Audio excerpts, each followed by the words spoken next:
ဒီတစ်ချင်းလေးနားထောင်ပြီးတော့ new vocabulary တူတူလေးလာလိုက်ကြရအောင်နော်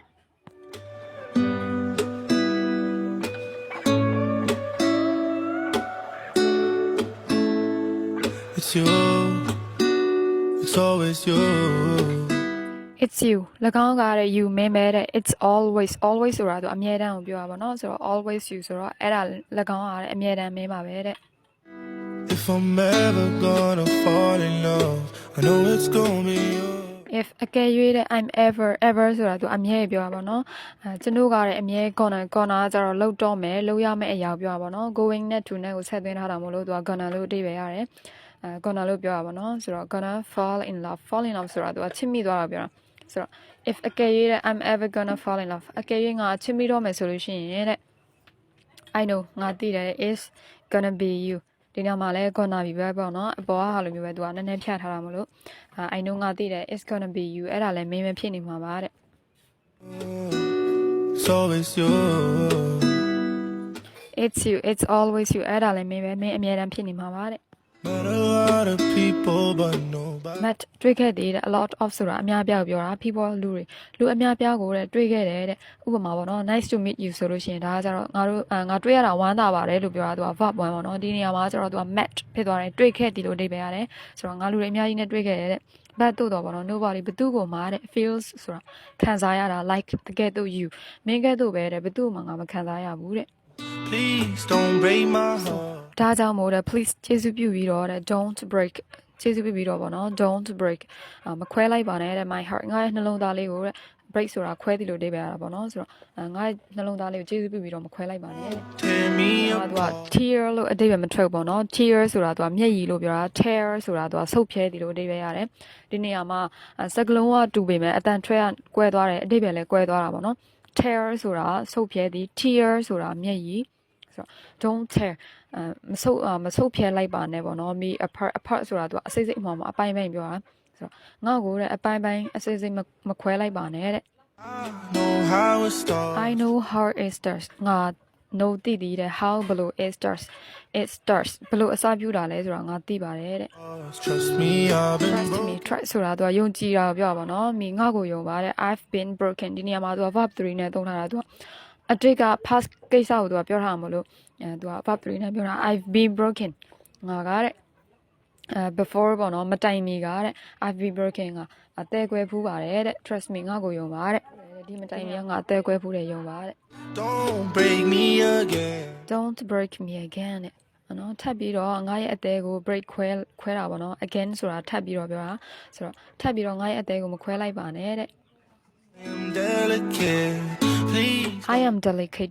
ဆိုတာသူကနူးညံ့တယ်လို့ပြောပါတော့နုနယ်တာနူးညံ့တာကိုပြောတာဆိုတော့ I am delicate ငါ့ရဲ့အသက်နှလုံးကနူးညံ့ပါတယ်ဒီနေရာမှာအသက်နှလုံးတော့မပါဘူးဒါပေမဲ့ဖြည့်ပြီးတော့ပြောပေးထားတာပေါ့နော် I'm delicate ငါကနူးညံ့ပါတယ်နုနယ်ပါတယ်ဒါကြောင့်မို့ငါ့ရဲ့အသက်ကိုထပ်ပြီးတော့မခွဲလိုက်ပါနဲ့ဆိုပြီးတော့ပြောထားတာပေါ့နော် Please don't break me. ကျေးဇူးပြုပြီးတော့ don't break my heart ငါ့ရဲ့နှလုံးသားလေးကိုမခွဲလိုက်ပါနဲ့ I've been broken before. I've been broken. Yeah, I know how. I know ငါသိရတဲ့ how ဘယ်လိုပေါ့နော် it feels ဘယ်လိုခံစားရလဲဆိုတာငါသိတာပေါ့နော်အဲနာကျင်တဲ့ခံစားချက်သူကထပ်ပြီးတော့မခံစားနိုင်တာမျိုးနော် Feels too. to be open ဆိုတော့သူကဖွင့်ပေးလိုက်တာပေါ့နော်သူရဲ့နှလုံးသားလေးကိုဖွင့်ပေးလိုက်တယ်လို့ပြောတာ and then ဖွင့်ပေးလိုက်ပြီးတော့တဲ့ and then ဆိုတာနောက်မှလို့ပြောပါနော် find out ဆိုတာသူကတွဲပြီးတော့ပြောထားတာfind out ဆိုတာသူကတွေ့တာပေါ့နော် your love isn't real တဲ့မင်းရဲ့ your ဆိုတာသင်ဤလို့ပြောတာ love အချက်ကပေါ့နော် isn't ဆိုတာသူကအငင်းဖြစ်သွားတာ real ဆိုတာအစစ်မှန်ဆိုတော့ I find out your love isn't real တဲ့မင်းအချက်ကအစစ်မှန်မဟုတ်ဘူးဆိုတာငါတွေ့လိုက်တယ်တဲ့ I'm still. ဒီနေရာမှာ still ဆိုတာသူကတိုင်အောင်တည်ငြိမ်နေတာဖြစ်နေဆဲလို့အဓိပ္ပာယ်ရတာပေါ့နော်ဆိုတော့ I'm still hurting ဆိုတာသူကနာကျင်နေတာပြောတာဒီနေရာမှာကျတော့သူက GU ဖြုတ်ထားတာပေါ့နော်ဆိုတော့ I'm still hurting ငါနာကျင်နေတော့ပါပဲတဲ့ I'm hurting I'm inside. hurting inside ဆိုတော့ငါကတဲ့ inside အထဲမှာပေါ့နော် hurting နာကျင်နေတော့ပဲတဲ့ hurting ဆိုတာသူက verb ing ပေါ့နော်နေသည်လို့အဓိပ္ပာယ်ရတာ hurt ကနာကျင်သည် hurting ဆိုတော့သူကနာကျင်နေသည်လို့အဓိပ္ပာယ်ရတာပေါ့နော်ဆိုတော့ငါအထဲမှာနာကျင်နေတော့ I'm so scared to fall in love, but if I'm so scared ကကြတော့သူကကြောက်လန့်သည်လို့အဓိပ္ပာယ်ရပါတော့ I'm so scared အရန်ကိုမှကြောက်နေတယ်တဲ့ to fall in love ချစ်မိသွားမှာကိုပေါ့နော်ထပ်ပြီးတော့ချစ်မိသွားမှာငါအရန်ကြောက်နေတယ် love, but if it's you, then I'll try. အကယ်၍တဲ့ if သို့တော့ပေါ့နော် if အကယ်၍တဲ့ it's you အဲ့ဒါကမင်းဖြစ်နေတယ်ဆိုလို့ရှိရင်တဲ့အကယ်၍အဲ့ဒါကမင်းဖြစ်နေမယ်ဆိုလို့ရှိရင်တော့တဲ့ then I will try then ထို့နောက်တဲ့ I will try I နဲ့ will နဲ့ပြောထားပါတော့ I will ဆိုတော့ငါလိမ့်မယ်တဲ့ try စူးစမ်းလိမ့်မယ်တဲ့မင်းအကယ်လို့တဲ့မင်းဖြစ်နေမယ်ဆိုလို့ရှိရင်တော့ငါစူးစမ်းနေမှာပဲတဲ့ It's you that I try. It's always you. It's always you အဲ့ဒါကမင်းပါပဲတဲ့အမြဲတမ်းမင်းပဲပေါ့နော် No, I'm not the best at choosing lovers. I know ငါသိတယ်တဲ့ I'm not the best at choosing ဆိုတာသူကရွေးချယ်တယ်လို့အဓိပ္ပာယ်ရပါတော့ lover ဆိုတာသူကချစ်သူများပြောတာ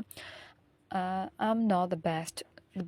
ဆိုတာအကောင်းဆုံးဖြစ်တာအရှိရ not နဲ့မလို့သူကမကောင်းတော့ဘူးလို့ပြောတာပါနော်ဆိုတော့ငါကတဲ့ချစ်သူတွေရွေးချယ်ဒါမတော်တာကိုငါသိပါတယ်တဲ့ We both know my past speaks for itself. ငါတို့တဲ့ both နှစ်ယောက်စလုံးပါပေါ့နော် no သိတယ်တဲ့ my past ငါရဲ့အတိတ်ကပေါ့နော် speaks ပြောတယ်တဲ့ for is မမေးရပဲနဲ့တော့ပေါ့နော်ငါရဲ့အတိတ်ကတဲ့ငါတို့နှစ်ယောက်စလုံးသိနေပြီးသားပဲတဲ့ပြောစရာမလိုပဲနဲ့တော့ပေါ့နော်ငါတို့အတိတ်ကိုငါရဲ့အတိတ်ကိုငါတို့နှစ်ယောက်စလုံးသိနေပြီးသားပေါ့နော် If you don't think that we're right for each other. if အကယ်၍တဲ့ you don't think မင်းကမထင်ဘူးပေါ့နော်မထင် that အဲ့ဒါပေါ့နော် we are right ဆိုတာမှန်တယ်လို့ပြောတာပါ for each other ဆိုတော့တယောက်နဲ့တယောက်ကတဲ့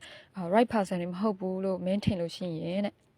Then please don't let history repeat itself. 'Causeဒါဆိုလို့ရှိရင်လည်း please ကျေးဇူးပြုပြီးတော့တဲ့ don't let history repeat yourself ဒီနေရာမှာ repeat ဆိုတာသူကထပ်ခါလို့ပြောပါတော့ again နဲ့တူတာပေါ့နော်တဖန်ထပ်ပြီးတော့လို့ပြောတာ history ဆိုတာသမိုင်းဆိုတော့သူအတိတ်ကိုပြန်ပြီးတော့ပြောပါတော့ငါရဲ့အတိတ်ကိုလည်းပြန်ပြီးတော့ဖြစ်ပြရစီနေတဲ့ကျေးဇူးပြုပြီးတော့ပေါ့နော်အဲ့လိုမျိုးမလုပ်ပါနဲ့တဲ့ itself, 'cause I want you. cause ကြောင့်မလို့တဲ့ I want you ငါမင်းကိုလိုချင်တာကြောင့်မလို့တဲ့ There's nothing else I want. အဲ့ဒီမှာပေါ့နော် nothing else ဆိုတာဘာမှ else ဆိုတာသူကအရာလို့ပြောတာ nothing else ဆိုတာဘယ်အရာမှတဲ့ I want လူ one ဆိုတာသူကလိုချင်တယ်လို့ပြောတာဆိုတော့ nothing else I want ဆိုတော့ဘယ်အရာမှကိုငါမလိုချင်ပါဘူးတဲ့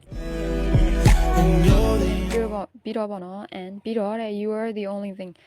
only ဆိုတာမျှတာလို့ပြောတာငါလိုချင်တဲ့အရာမျှတာလဲမင်းပဲဖြစ်လို့ပါတဲ့အစိုးလေးကြည့်ပြီးလို့ကျေးဇူးတင်ပါတယ်ဘယ်စကလုံးရဲ့အတွေ့အကြုံတွေကိုသိသွားလဲဆိုပြီးတော့ comment မှာရေးခဲ့ပေးဦးနော်